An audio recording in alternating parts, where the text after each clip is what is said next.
Good morning, good afternoon, good evening to you all. I'm Monica Ricci, the Director of Marketing for Cat's Eye Consulting. We are a consulting and advisory firm that helps technology firms identify their place in the market and develop and execute their growth strategies. With our BrightTALK channel here, we bring insights to businesses of all sizes and how to best adopt digital operations. Today's webinar will discuss what your security team needs to know about the EU's General Data Protection Regulation. The scope of the 435 pages of the EU's GDPR is vast and has raised the specter of excessive, unforeseen, and unintended compliance consequences for companies around the world. So to discuss those consequences, I'm pleased to welcome Richard Stiennon, who is the founder and lead analyst for IT Harvest, an industry analyst firm delivering insights on trends in technology, threats, and policy. Richard is a former Gartner Vice President of Research and an industry executive, and I'm pleased to welcome him today to discuss GDPR security requirements. Following Richard's comments, we'll turn over the session to Masa Hashiguchi, a sales engineer for Interfocus Technologies. Interfocus Technologies is an endpoint management and threat protection solution provider. And we've asked Masa here today to present real-world case studies on how firms can utilize endpoint management capabilities to comply with GDPR requirements. So thank you and welcome to Richard and Masa. I would like to encourage the audience to ask questions as we go through today's content. You should have a question box in your webinar panel. Please type your questions in at any time, and we have reserved some time at the end of the session today to answer your questions. So without further ado, I would like to turn today's webcast over to Richard Stiennon. Welcome, Richard. Thank you so much, Monica. I appreciate it. And I'm excited to be presenting about GDPR in the post-implementation era of GDPR. Of course, GDPR was kicked into effect May 25th of this year. And prior to that, I would do webinars and speak at conferences, and then it was a lot of, warning, oh my gosh, the end of the world is coming. Now we're full into the phase where we have to make sure that we are compliant with GDPR, and that entails understanding the meaning of GDPR. Now, a lot of privacy professionals and lawyers who are jumping on this new regulatory bandwagon are making a lot of noise about the privacy requirements and the implications of that. Today, I want to bring a security focus to GDPR because this is a all-encompassing security regulation, one that's, frankly, been lacking around the world, and in particular in the United States. We'll talk about that in a second here. So moving beyond just the privacy requirements, we want to talk about the security requirements. So it's not all about privacy. And we're going to drill into 5 different articles in GDPR out of the 99 separate articles that you have to wade through. And I'm sure both your legal teams are doing so probably right now, as are your compliance teams. And hopefully your security teams are too, to line up your current capabilities with some of these requirements. We're going to talk about the security of processing, so of data processing and data handling, notification of personal data breaches. And this is something, here in the U.S., we don't have a national data breach disclosure law. We've got about 48 separate state breach disclosure laws. But now we've got one that if you are doing business in the EU, you have to be able to comply with. We'll talk a little bit about that. The idea in Article 25 is around data protection by design and by default, which sounds like a pretty nice goal if you could actually accomplish it. Article 17, the right to erasure, is near and dear to my heart, and this is how I kind of got into studying GDPR because I was at an organization that did erasure, so it seemed like it was pretty germane to them. But we'll talk about why the right to erasure isn't very well defined. And then finally, the concept of a data protection impact assessment and how to accomplish that. So soon before GDPR went into effect, the folks at Spiceworks published this data on a survey that had been run across organizations in the EU, UK, and United States. As the UK moves towards Brexit, which evidently could be in force as early as next spring, we kind of have to treat the two as separate, even though today the UK is inside the EU. And frankly, the privacy policymakers in the UK had a lot to do with drafting GDPR in the first place. So they drafted it to look a lot like the UK's regulation. So going forward, the UK will probably stay very, very close to GDPR-like requirements. But as you can see, when asked, are you prepared for GDPR, 12% of respondents in the U.S. said, yeah, we're fully compliant. We're all set, ready to go. I actually haven't met anybody who can make that, or can claim that. But much more reasonable and not surprising is that 48% had to answer, we don't know, because it's really hard to go that deep in a new regulation into your current processes and figure out if you're compliant or not. That's just one thing you got to worry about. So if you're reading the regulation itself, there are a couple things to be aware of. One is this differentiation between a data controller versus a data processor. So the controller is the one who says, we need this data and we're going to do this with it. So that's, the survey company, the marketing company, the brand that is collecting data on consumers or customers, or a financial company that's collecting data on their account holders. They're the controller. They decide what to do with that data. Behind them, you have a processor, the organization that stores that data, that might apply algorithms to it, a deduping algorithm, for instance, or a hosting provider, i.e. the ones who are processing the data. That could be the survey monkey that you use for collecting surveys, right? Because they're storing that data and holding it for you and manipulating it for you. But it could also mean, Google or AWS if you're storing data in their cloud services. Now, the thing that's important to note is all of the scary fines that the data protection authorities can impose for not being in compliance with GDPR fall on the controller, not the processor.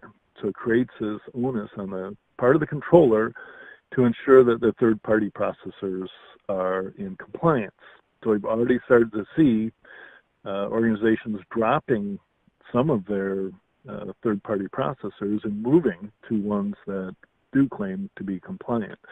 And so that's going to be another role for your IT and compliance department, is reviewing the contracts and controls at all your third-party processors to see if they're in compliance, because if they're not in compliance, you're not in compliance and you're liable, which is, I'm not an attorney, but it seems like an odd twist on things. You can't pass the buck on GDPR compliance. It's all up to you. So one more thing to drill into is, what is a data subject? And this is where US-based companies or companies anywhere in the world that aren't in the EU have to pay attention. A data subject is somebody residing in an EU country.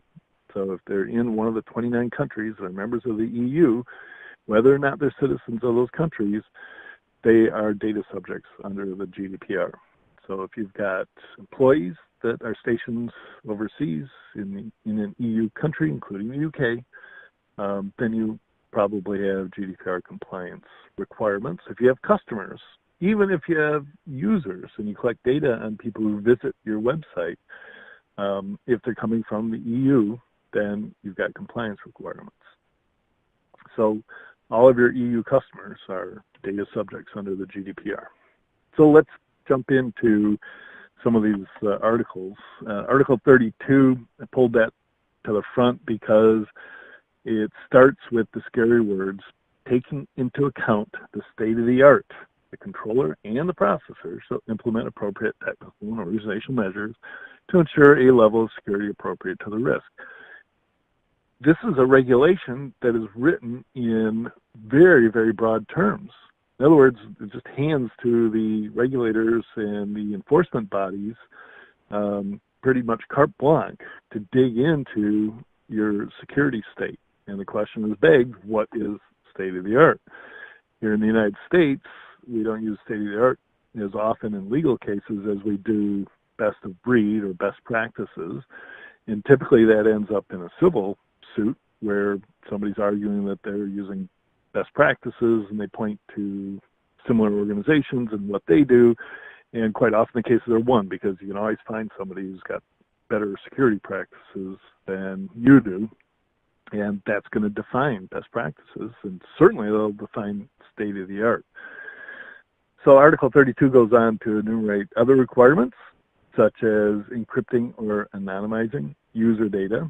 And we know because of many breaches that have been out there that many organizations just aren't doing this. Right? They may be hashing or encrypting usernames and passwords, but the actual underlying data, they're not doing that to. And the reason is, if you're going to use big data, it's really hard to analyze it if it's all encrypted all the time. So at some point, it's got to be unencrypted. So those are some technical challenges. And then the ability to ensure confidentiality, integrity, availability, and resilience of systems that process the data. That right there is why we have security departments. That is our role. So now you've got a regulation that says you have to do all of this security. And the controller will take steps to ensure that only authorized personnel can access and process user data. So now we've got the imposition of strong authentication and authorization requirements on anybody who handles EU data subjects' data. Article 33 is the infamous notification of a breach. So this is a notification of a breach of personal data to the supervisory authority.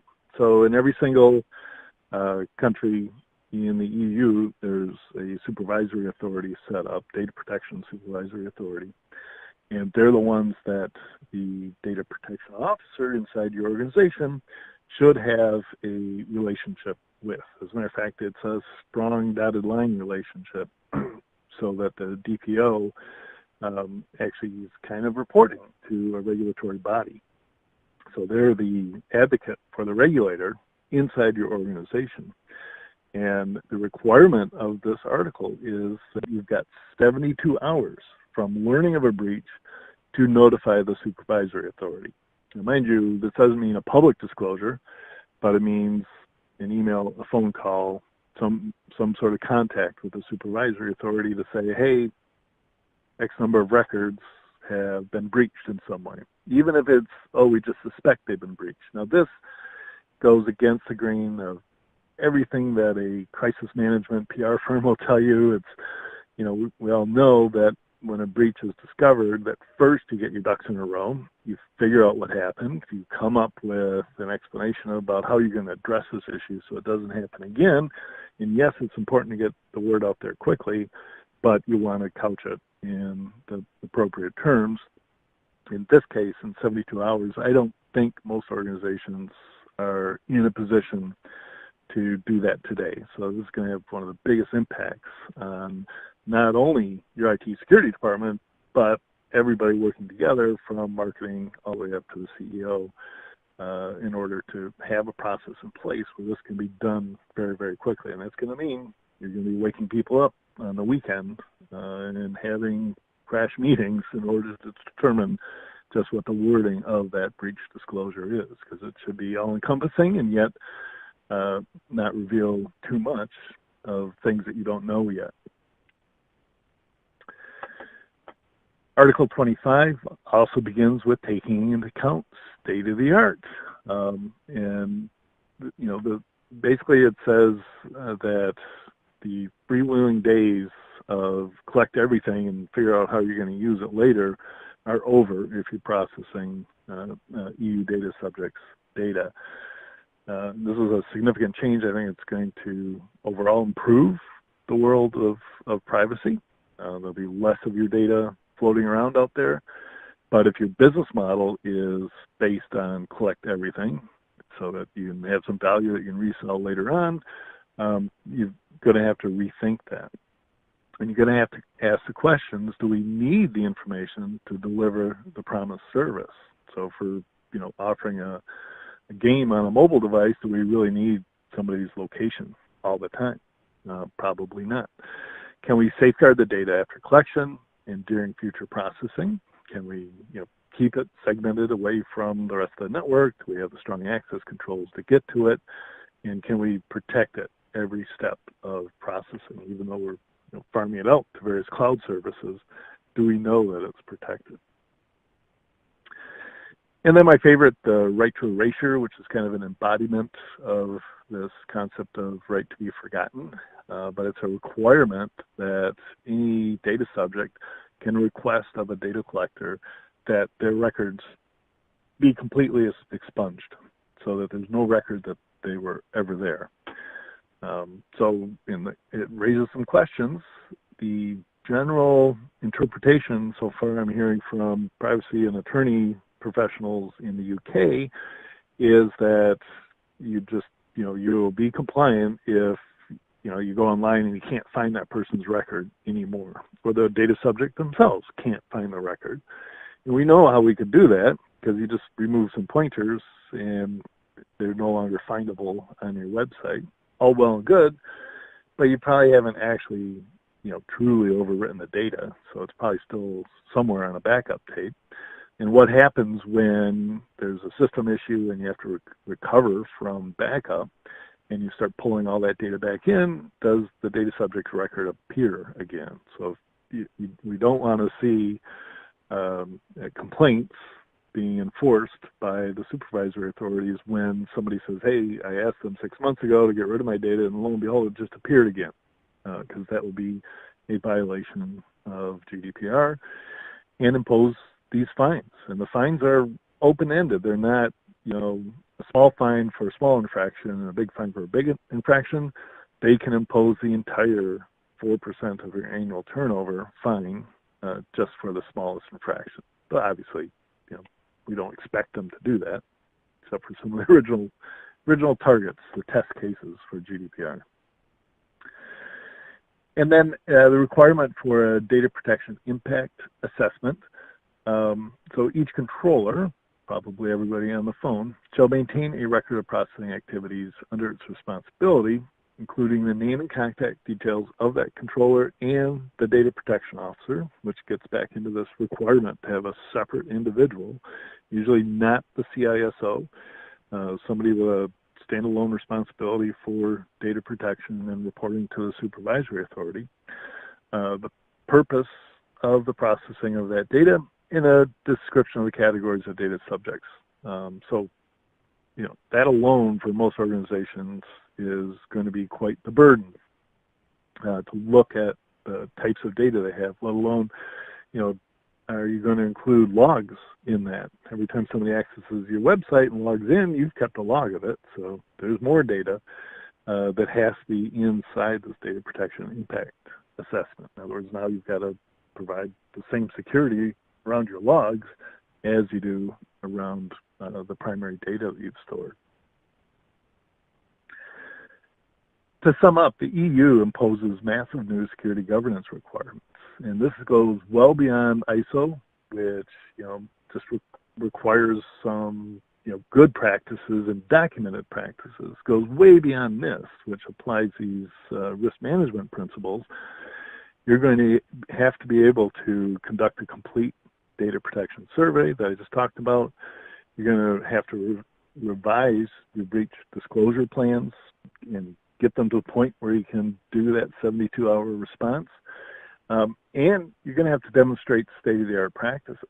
And for most organizations, that's going to raise the question, what is state-of-the-art? How do we determine if we're using state-of-the-art?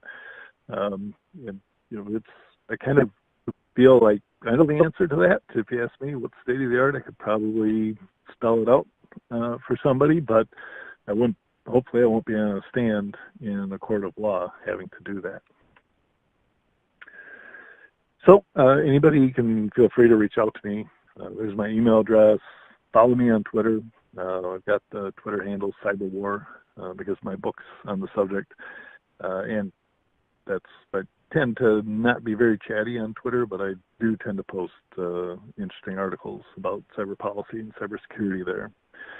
So let me turn it over to Masa, and we can get into technical details of a solution that actually addresses most of these concerns. Masa, over to you. Cool. Thank you, Richard, for sharing a deep and real-world insight about GDPR. And then, hello, everyone. Thanks for having me. My name is Masa Hashiguchi. I'm a sales engineer at Interfocus. It is a Japanese-founded company from 1990, a company called Mortex. Our endpoint management software is used across more than 10,000 customers and also 8.6 million install base. Now it's under Kyocera Corporation. And then as providing our solution to mainly SMB, SME type of customer globally, we have gotten significant concerns about GDPR requirements from our customers. And then they also ask how Interfocus helps to address it. So it's not only from our customers, but if you look at our the latest news headline, last week there's a data breach at British Airways was revealed, and it affected 380,000 plus transactions. So therefore, this will be a first test case of the GDPR's requirement and the implementation. So those are reasons why we do this webinar today to discussing about the implementation requirement to comply with the GDPR, and also show you how an endpoint management solution like us feasibly address that, so you may want to try it. So in my part, I will show you a use case of implementing GDPR in place by using our Interfocus solution. As an endpoint management and security solution, Interfocus comprises 4 major features, including IT asset management and the user and entity behavior analytics, or UEBA, protection against unapproved applications, websites, devices, and even malware and ransomware. We have confidence that managing endpoint is a key to success GDPR implementation in any size of organizations. So let's look at how Interfocus capabilities address and possibly work in your environment.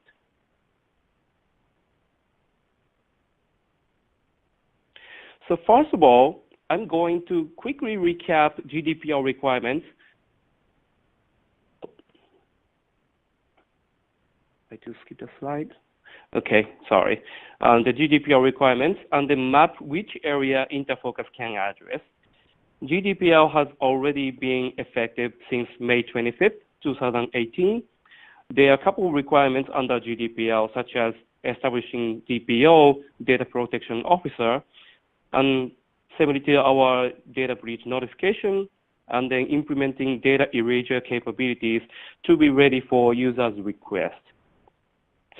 In the previous talk by Richard, we have seen the strict requirement at breach notification.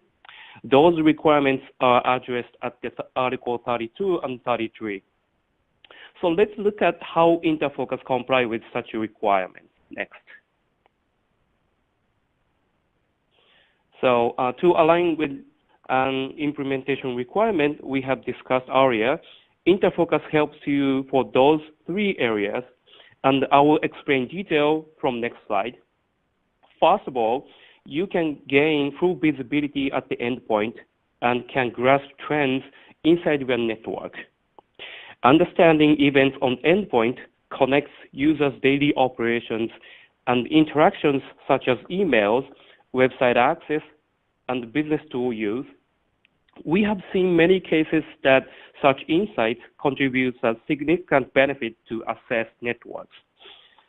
Interfocus module senses such activities and events happen on endpoint and gather into a centralized database in the organization. It also helps frequent communication between management and end user to make them aware about security.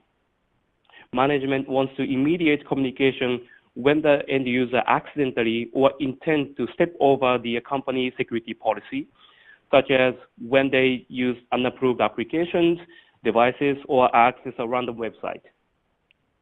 So end user, on the other hand, at the same time, they may want to ensure if they are doing right.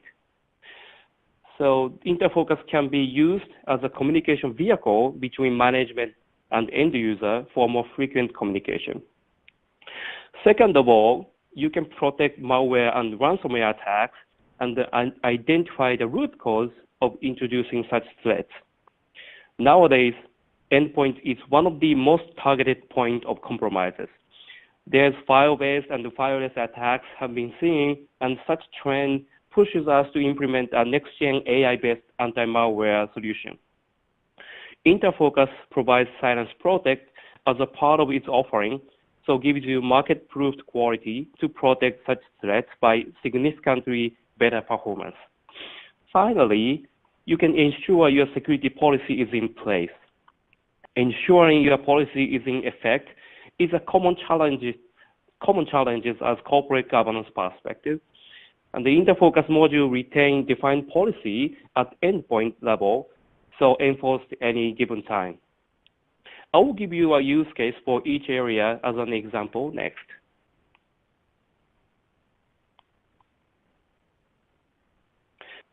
So first use case is capturing and representing an user's file operation. Before you assign data owner to identify policies and controls against data, you may be required to identify what data needs to be protected and where such data. The file access tracking is one of the use cases of Interfocus. You can review where is the file located, who has it, and how often it is accessed by whom. On the file server, Interfocus can identify remote access credential and file actions including open or rename or save and delete. Those attributes help data classification, and then you can implement different policies based on such classification. Additionally, once breach happens, you can investigate by using file traceback log to find an origin of the file. So if you look at this example on the right-hand side, so there's a myQBL XLR was the copy to the USB key, and then if you look back on the report on the same screen, now you get where this file originally came, so that you can identify this file will be confidential or just neutral file. So those insights helps you understanding of the insight of security breach incident. So, but here's a question. What do you need to investigate, or when do you need to investigate such event?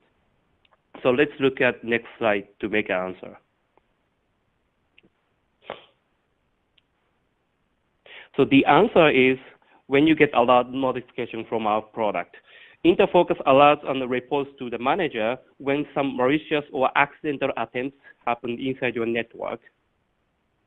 When an event happens on which might violate your security policy, the tool sends an alert notification to the manager.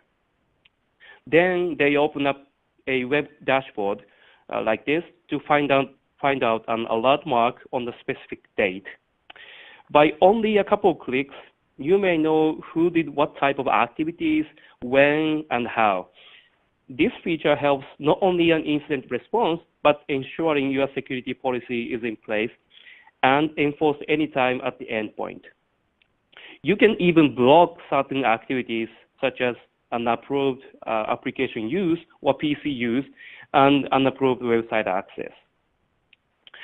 So speaking of blocking certain activities, the tool Interfocus solution also provides anti-malware in unprecedented way. So let's find out next slide.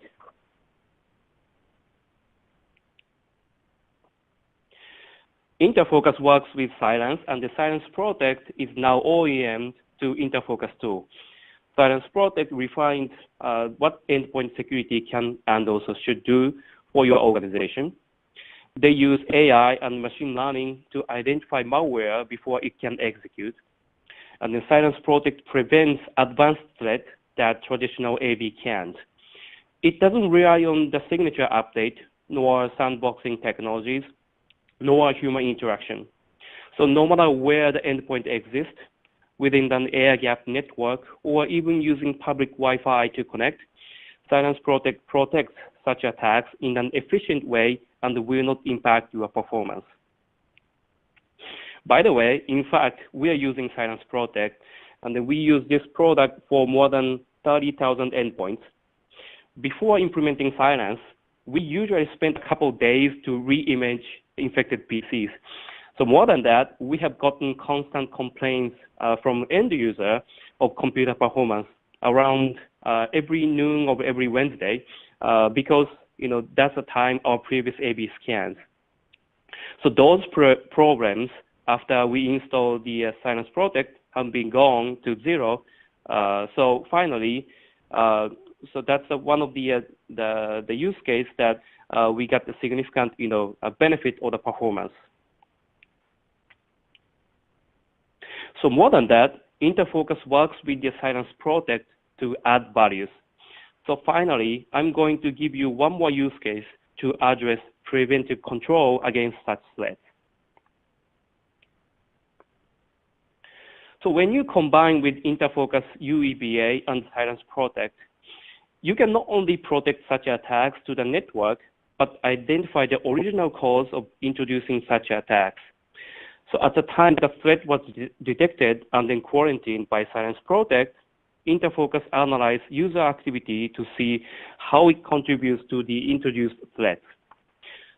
So in this example screenshot in front of your screen, so there are interesting actions in accessing certain websites and followed by events of threats detected. So this is a relatively obvious example, but we found from several customers' case that there was an activity which looks innocent but not intended to malicious, but actually introduce such threats. Once you get this level of detail, you can control it to prevent from happening again in your network. And also, if you use Interfocus protection, you can block such websites from access and alert when such attempts happen. And for the summary, we have discussed GDPR requirements by reviewing the implementation perspective. So GDPR is now one of the most priority for the organization to comply in 2018. And there is some pain point to address regarding end user behavior and endpoint security, and your security policy is always in place and effective. There are many tools and solutions, including ours, to automate tasks. So we have reviewed specifically security of processing requirement at Article 32 and the breach notification requirement at Article 33. And finally, we are promoting our 30-day free trial of Interfocus product. Please shoot email to info@interfocustechnologies.com or visit Interfocus website for more information. So this is the end of my talk. Thank you so much for listening.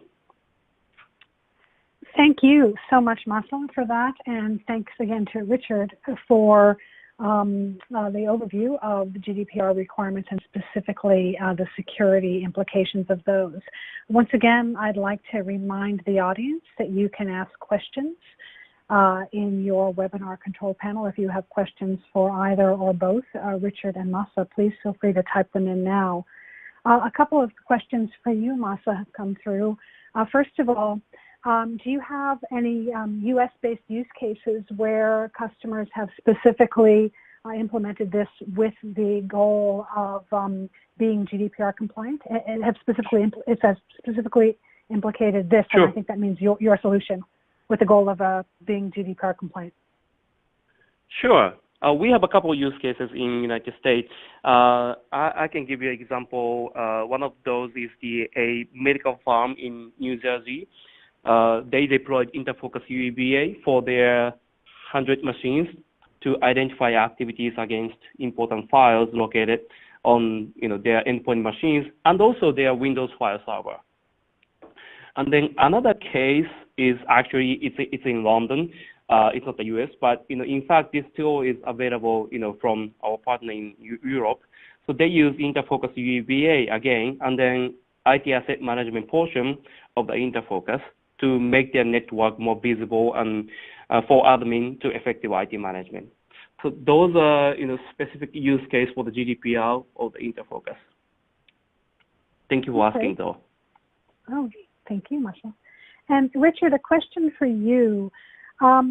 As GDPR was drafted and went into law, and then the first wave of deadlines have come and gone, what do you think? Are you seeing this becoming a line item in corporate budgets where they're looking to invest in those state-of-the-art technologies specifically because of GDPR requirements? I know Masum actually mentioned the British Airways breach, and I know that they were praised for the fact that they did meet the reporting time frame of 72 hours to disclose this breach. But apart from that aspect of it, they were breached. Customer data was impacted, and they disclosed it. What are some of the things that you're seeing corporations do with their IT and security budgets? Well, one of the very first things that we've seen is kind of an unintended consequence of GDPR, in that many organizations decided that because the expense of being in compliance was too much, that they would attempt to block access from the European Union. So we've seen hundreds of websites actually look at IP addresses and go, you know what, sorry, we're not going to let you in because we can't comply with GDPR. And some large newspapers, the LA Times, I think the Chicago Tribune is another one that's been called out, did just that. And I saw that when I was in Europe for most of August and tested that. And sure enough, there are sites you can't get to now from the EU. Of course, we all just use US-based proxies to get around that. Shows you how that control isn't very effective. And then so I'm not seeing line item budgets for GDPR compliance just yet. I'm sure that will start to happen. It's going to need test cases because, unfortunately, we're in a very reactive world, and IT security folks are as guilty as any of us. So why pay attention to a threat until it's really real? And so far, the enforcement activities haven't sparked that response, but I suspect that it will very, very shortly. Okay. And Masa, that leads to another question for you, perhaps, that as Richard just said, if this really becomes a reactive situation, that the companies will wake up to this once actual threats and incidents occur, how rapidly can a solution like Interfocus's be deployed and give them access to understanding and controlling where their customers' data resides and who's accessing it and what has happened to it? Is that something that can be implemented fairly quickly? Yes, absolutely. So Interfocus, it's very quick to install and the implementation for the customer. When they download this is the software, they can spin up the instance and then they install this product within an hour, and then they can push agent to their endpoint immediately from the Interfocus console, and then this agent works on Windows and then iOS and also Mac, and then also the VM environment. So they can manage those flavor of the OS, and then those agents communicate to the server frequently, so that when you enforce the policy, when you tweak the policy at Interfocus, those policy will be distributed immediately. Okay, well, thank you. That sounds promising. It sounds like there's a lot of best practices and state-of-the-art technology that companies will be looking to take advantage of as the real implications of these regulations take effect and are understood. So Having said that, I want to thank both of you. Thank you, Richard Stiennon from IT Harvest, and thank you, Masa Hachiguchi from Interfocus, for this content. For those of you who are interested, there is a white paper available for you to better understand that encapsulates both what Richard talked about today, as well as some of the best practices and technology, state-of-the-art technology capabilities that exist from Interfocus. So the link to where you can access that white paper for those of you on today's webcast is here in this final slide. We want to thank everyone for their attention today. Thank you, Richard, for your time. And thank you, Masa. Thank you so much. Thank you. And thanks to all of you. Thank you for attending. And we'll say goodbye at this point. Have a wonderful day.